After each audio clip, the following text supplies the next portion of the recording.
नमस्कार, स्वागत है आप सभी का द न्यूज में। आम आदमी पार्टी से सांसद राघव चड्ढा को राज्यसभा से निलंबित कर दिया गया है और यह कार्रवाई सभापति जगदीप धनखड़ ने हस्ताक्षर विवाद मामले में की है। जगदीप धनखड़ ने कहा कि जब तक विशेषाधिकार समिति की रिपोर्ट नहीं आ जाती तब तक राघव चड्ढा निलंबित रहेंगे। इसके साथ ही सभापति ने आप सांसद संजय सिंह के निलंबन को भी जारी रखा। संजय सिंह के मामले में भी विशेषाधिकार समिति की रिपोर्ट आने तक निलंबन जारी रहेगा।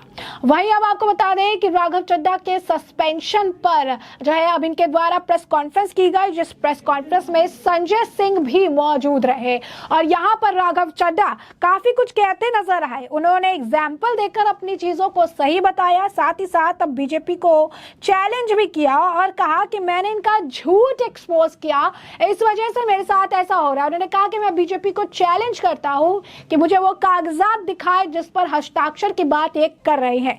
फिर उन्होंने दो एग्जाम्पल देना शुरू किया।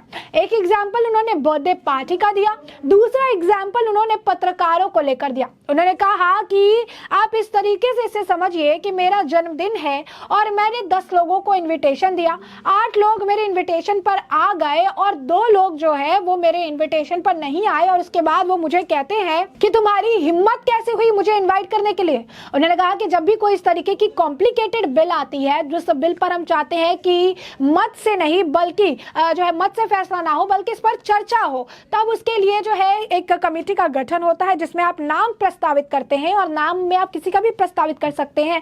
अगर उसमें रहना चाहे तो वो रह सकते हैं, नहीं रहना चाहे तो वो फिर उससे जो है बैक कर सकते हैं, पीछे हट सकते हैं। लेकिन इसे अलग तरीके से दिखाया गया। ये कह रहे कि हमारा नाम आपने क्यों डाल दिया, आपने ये सारी चीजें क्यों कर दी। फिर उन्होंने एग्जांपल दिया कि आज हम प्रेस कॉन्फ्रेंस कर रहे हैं, हमने 10 पत्रकारों को बुला दिया, हमने कहा कि आप आइए, आप में से 8 लोग जो है 6 लोग जो है वो आए, बाकी लोग नहीं आए। अब वो हमें कह रहे हैं कि आपने प्रेस कॉन्फ्रेंस की, आपने हमें भेजी कैसे, आपकी हिम्मत कैसे हो गई कि आप हमें बुला रहे हैं। तो उन्होंने इस तरीके से इसको पेश किया। उन्होंने कहा कि बीजेपी का झूठ हमने एक्सपोज करने पर मुझे सस्पेंड किए गए हैं राघव चड्ढा। आम आदमी पार्टी ने राघव चड्ढा के प्रेस कॉन्फ्रेंस की छोटी छोटी जो पोस्ट है उसे की है, क्लिप शेयर की है, उसमें वो उनकी बातें जो है लिखते नजर आए। उन्होंने कहा कि अमित शाह ने फर्जी सिग्नेचर के आरोप का राघव चड्ढा ने उदाहरण देकर दिया जवाब। मैंने 10 लोगों को बर्थडे पार्टी का इन्विटेशन दिया, 8 लोगों ने स्वीकार किया, 2 लोगों ने कहा कि तेरी हिम्मत कैसे हुई इन्वाइट करने की। उसी तरह मैंने समिति में शामिल करने के लिए न्योता दिया था, हस्ताक्षर थोड़ी दिए थे। उसके बाद एक और अगर आप कहेंगे कि पोस्ट है इस पे जो आम आदमी पार्टी और राघव चड्ढा ने भी जो है शेयर किया है।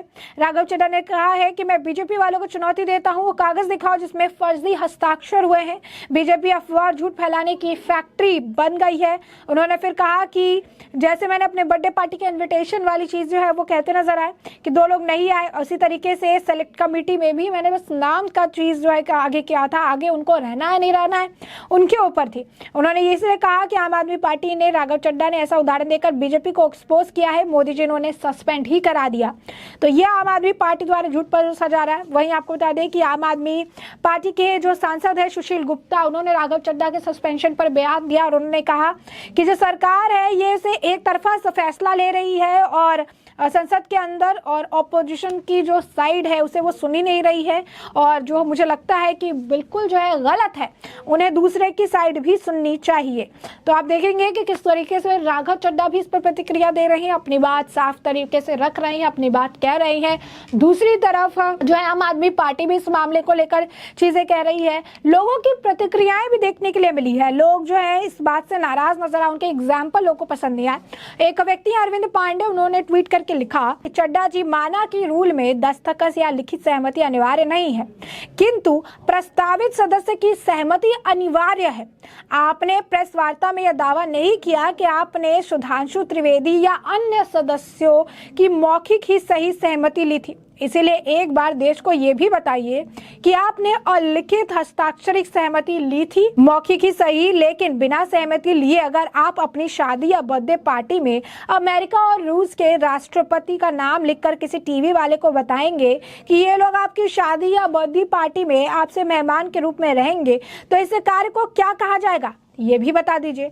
तो लोग उन्हें एक बेसिक चीज बता रहे हैं, वो ये बता रहे हैं कि राघव चड्ढा जो है इस वक्त जैसे आम आदमी पार्टी के पप्पू बने हैं, पप्पू की तरफ बात कर रही हैं, क्योंकि अगर यहाँ पर राघव चड्ढा भी जो बात बोल रहे हैं, उस वक्त गृह मंत्री अमित शाह ने भी जो बात बोली तो वो स्पष्ट ये थी ऑब्जेक्शन ये नहीं था कि मेरा नाम इन्होंने लिख दिया है, ऑब्जेक्शन ये था कि मेरे से बिना पूछे किया गया है।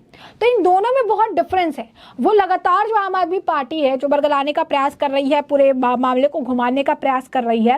राघव चड्ढा ने आज भी प्रेस कॉन्फ्रेंस की, उस दिन भी राघव चड्ढा और संजय सिंह थे प्रेस कॉन्फ्रेंस में और एक ही बात कह रहे थे, हस्ताक्षर नहीं होते हैं, हस्ताक्षर नहीं होता है, हम सिर्फ नाम उसमें डालते हैं और नाम डाल के हम उसे आगे फॉरवर्ड करते हैं, उसमें अगर किसी को रहना है तो रह सकता है, नहीं रहना है तो बैकआउट कर सकता है। तो सवाल यही है कि जिन सांसदों का आपने नाम प्रस्तावित किया, जिन सांसदों का नाम आपने मेंशन किया, क्या उन सांसदों से आपने पूछा था कि मैं आपका नाम प्रस्तावित कर रहा हूं या मैं आपका नाम आगे फॉरवर्ड कर रहा हूं? क्या आपने इसके मौखिक सहमति ली थी? अगर आपने मौखिक सहमति नहीं ली थी और आपने लिखित में उनका नाम दे दिया है तो ये गलत है, ये रूल बुक के अनुसार बिल्कुल गलत है। क्योंकि उसके बाद वो ऑब्जेक्शन कर रही है कि हमारा नाम जो आगे किया, क्योंकि खुद राघव चड्ढा कह रही है कि उनका नाम इसलिए जाता है जब कोई कंट्रोवर्शियल बिल होता है तो हम सोचते हैं कि मत से इस पर फैसला ना हो, इस पर चर्चा हो। लेकिन जिन 5 लोगों का नाम आप चर्चा के लिए आगे बढ़ा रहे हैं कि एक कमेटी हो जिसका गठन हो, जिस पे चर्चा हो, वो 5 लोग कह रहे हैं कि हमसे पूछा नहीं गया, हमें चर्चा नहीं कर दी, हम मत से खुश है।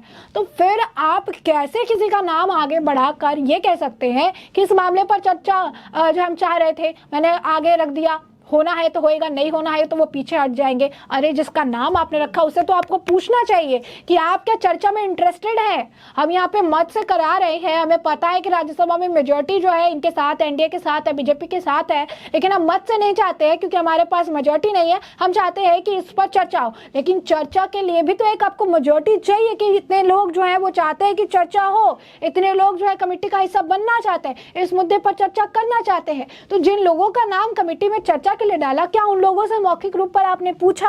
आपने उनसे जो है कंसर्ट लिया कि हम आपका नाम प्रस्तावित कर रहे हैं, इस मुद्दे पर आपके साथ या आप लोगों को मिलाकर चर्चा की जाएगी?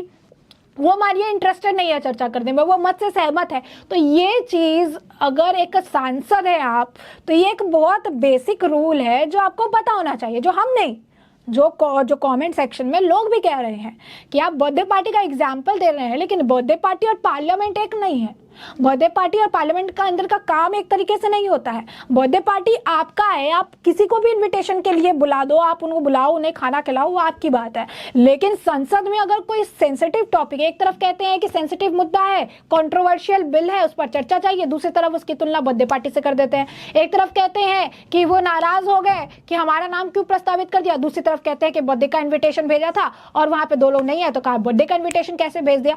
दोनों का मामला बिल्कुल अलग है। इनविटेशन में आना ना आना उसके ऊपर है, उसमें उनका कोई से नहीं है, उनका कोई अगर आप कहेंगे स्टैंड नहीं होता है। वहां पर आप इनविटेशन दे रहे हैं, उनका मन करेगा वो आएंगे, उनका मन नहीं करेगा वो नहीं आएंगे। यहाँ पे संसद में चर्चा के लिए आप पूरा का पूरा कमेटी बैठाने की बात कर रहे हैं कि उस पर चर्चा करेंगे, कमेटी बनेंगे, लेकिन वहां पर उनका स्टैंड है कि उनको हिस्सा रहना है किसी चीज का कि नहीं रहना है। और वहां पर आपको मौखिक तरीके से उनका जो ओपिनियन है, उनकी हामी है, वो लेनी जरूरी है। और आप ऐसे ही किसी का नाम प्रस्तावित नहीं कर सकते हैं, जिस वजह से ये परेशानी इनको झेलनी पड़ रही है। पहले ही संजय सिंह राज्यसभा से निलंबित थे, अब जो है राघव चड्ढा भी निलंबित हो गए हैं। आम आदमी पार्टी बौखलाई हुई है, कुछ देर तो सन्नाटा था, कोई ट्वीट नहीं, कुछ भी नहीं। उसके बाद एक प्रेस कॉन्फ्रेंस की गई और वही बात लगातार रिपीट मोड में दोहराई जा रही है कि हस्ताक्षर वाले कागज दिखाओ, हस्ताक्षर वाले कागज दिखाओ। लेकिन बात यही है यहाँ पर कि नाम प्रस्तावित अगर आपने किया तो क्या आपने पूछा कि आपका नाम मैं प्रस्तावित कर रहा हूं, कमेटी के लिए आप चर्चा करने के लिए तैयार है? अगर आपने पूछा और उन्होंने हाँ किया तो फिर उन्होंने वहां ऑब्जेक्शन क्यों किया? और अगर उन्होंने ऑब्जेक्शन किया और आपने नहीं पूछा है तो फिर राघव चड्ढा की सदस्यता भी जा सकती है, बड़ी कार्रवाई हो सकती है, कोर्ट में भी मामला जाएगा और वहां से भी उन्हें सजा हो सकती है। यानी मामले की गंभीरता बहुत ज्यादा है और यही कारण है कि आम आदमी पार्टी डरने लगी है, राघव चड्ढा को भी डर लगने लगा है। और इसी वजह से जब तुरंत सस्पेंशन हुआ, थोड़ी देर का सन्नाटा था और अब प्रेस कॉन्फ्रेंस लेकर एक ही चीज रिपीट मोड में आम आदमी पार्टी गाती नजर आ रही है। तो ऐसे में हमने आपको जो पूरा मामला है ये बड़े विस्तार से बताया कि पूरा मामला क्या है। और अब इस पूरे मामले पर आपकी भी जो राय हो हमें कॉमेंट सेक्शन में कॉमेंट करके जरूर साझा करिए। धन्यवाद।